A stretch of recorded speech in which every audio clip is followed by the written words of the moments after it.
Chapter 4. The Voodoo Man. A big lorry drove past Key's house. It was going very fast, and it made a lot of noise.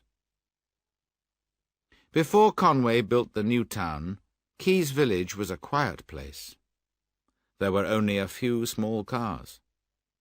Now big lorries went past every 5 minutes, carrying things for the new buildings. Key was a very unhappy old man. He was sitting in his small house, looking out into the garden.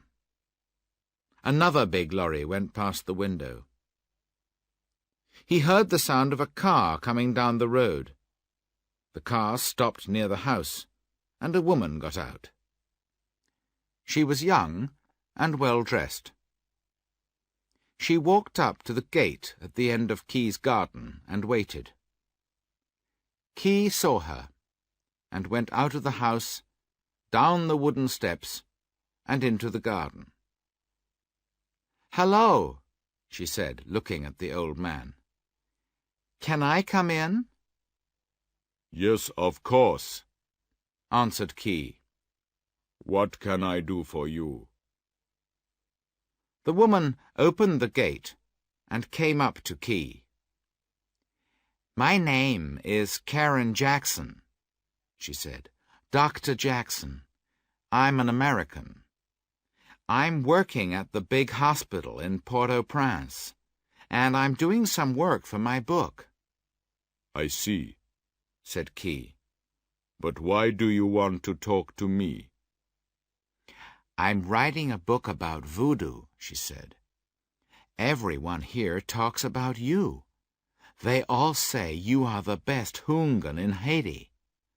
They say you are a very strong and good houngan, and that you always help people." Key smiled. "I try to help good people," he said. "Come into the house, Dr. Jackson. Let me get you a drink, and we can talk." Key and Karen went into the house and began to talk. Karen told him about her life and her work, and why she was in Haiti. Key told her about his life, and talked for a long time about the old Haiti and the people he remembered.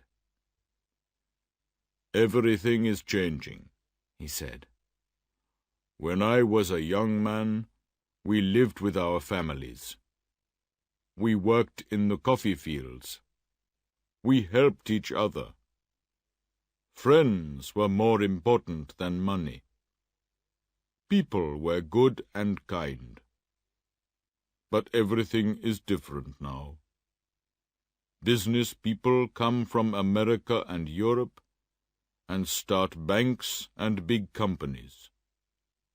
All the young men go to Port-au-Prince. They leave their villages and their families. They think about money all the time. They don't think about people." "Yes, I know," said Karen. "It's happening in America, too.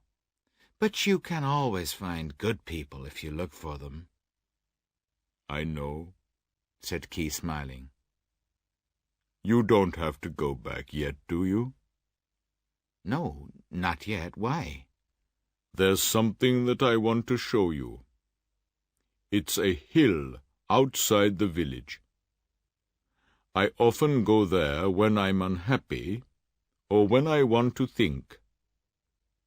It's a graveyard, but it's very beautiful there, when the warm wind blows the leaves of the coconut trees."